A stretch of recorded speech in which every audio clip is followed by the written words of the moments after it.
මගේ YouTube channel එකට ඔයාලා හැමෝම ආදරෙන් පිළිගන්නවා. මේ වීඩියෝ එක පිනෑන් වල අපේ ෆ්‍රෙෂ් ඩේ එක. So keep watching. අපි හොටෙල් එකට check in වෙලා අපේ itinerary එකේ තිබ්බ places වගේ එකට යන්න ලෑස්ති වුණා. අපි මුලින්ම යන්නේ හින්බස් ඩිපෝට් එකට. මෙතන Friday to Saturday pop-up market එකක් තියෙනවා. ඒකට තමයි අපි යන්න හිතුවේ. හින්බස් ඩිපෝට් කියන්නේ පරණ බස් ඩිපෝට් එකක්. ඒක රිනෝවේට් කරලා තමයි මෙතන ආර්ට් ඇන්ඩ් ක්‍රාෆ්ට් ස්පේස් එකක් විදිහට හදලා තියෙන්නේ. මෙතන ගැලරීස්, රෙස්ටරන්ට්ස්, ආර්ට් ඇන්ඩ් ක්‍රාෆ්ට් ස්ටෝල්ස් වගේ ගොඩක් දේවල් තියෙනවා. මෙතන එන්ට්‍රන්ස් ෆ්‍රී. මේ පොප්-අප් මාකට් එක හැම වීකෙන්ඩ් එකේම ෆ්‍රයිඩේ, සැටර්ඩේ, සන්ඩේ දවස් 3 තියෙනවා. ඒ වගේම ස්ටෑම්ප් හන්ටින් කරන අයට මෙතන ෆ්‍රී ස්ටෑම්ප්ස් තියෙනවා චොප් කරගන්න පුළුවන්. ඊගාවට අපි යන්නේ කොඑක්ස් එකට. මෙතෙන්ට යන මේන් පර්පස් එක ස්ටෑම්ප් හන්ටින්. කොඑක්ස් එක තියෙන හින්බස් ඩිපෝට් එකට චුට්ටක් එහා පැත්තේ. අපි යනකොට ගොඩක් හවස් වෙලා නිසා කොඑක්ස් එක වහලා තිබ්බේ. හැබැයි අපිට ස්ටෑම්ප්ස් ටික චොප් කරගන්න පුළුවන් වුණා. මෙතනත් එන්ට්‍රන්ස් ෆ්‍රී, ඒ වගේම ෆ්‍රී ස්ටෑම්ප් ටික චොප් කරගන්නත් පුළුවන්. ඊට පස්සේ අපි ජෝර්ජ් ටවුන් එකේ ස්ට්‍රීට් වල ටිකක් ඇවිද හිටියා. ඉර බහින වෙලාවට මේ ස්ට්‍රීට් වල ඇවිදිනකොට හරීම නිදහස් බවක් දැනෙන්නේ.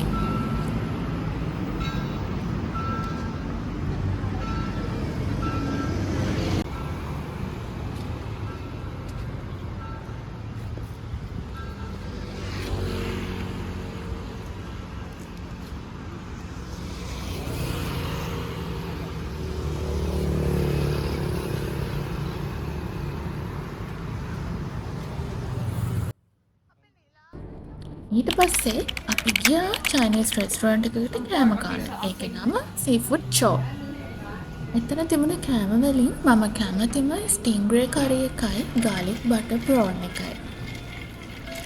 මේක highly recommend කරන්න පුළුවන් රෙස්ටොරන්ට් එකක්.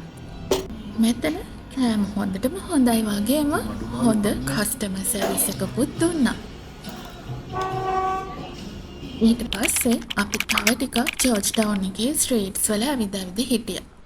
මේ ස්ට්‍රීට්ස් වල ලස්සනට චිත්‍ර ඇඳලා තියෙනවා. ඒ නිසා ඒව බල ඇවිදිනකොට හරිම ෂෝක්. අපි ගියා ආමේනින් ස්ට්‍රීට් එකේ තියෙන ලොකමේට් අවුට්ලට් එකට. මෙතන Malaysian theme post card, stickers, key tag, fridge magnet, stationeries ගොඩාක් තිබුණා. පිනෑන් වල ස්ටෑම්ප් හන්ටින් කරන කෙනෙක් නම් මෙතන අයිඩියල්. මෙතන ලස්සන ස්ටෑම්ප්ස්, පිනෑන් වලට කස්ටමයිස් වෙච්ච ස්ටෑම්ප්ස් ගොඩක් තියෙනවා. ඉතින් ෆ්‍රී ඔෆ් චාර්ජ් ඒවත් try කරන්න පුළුවන්. ඊට පස්සේ අපි ගියේ පිනෑන් වල අයිකොනික් ස්ට්‍රීට් ආර්ට් එක බලන්න. පිනෑන් ඉන්න හැමෝම මේ ස්ට්‍රීට් ආර්ට් එක ළඟ ඉඳගෙන ෆොටෝ එකක් ගන්නවාමයි.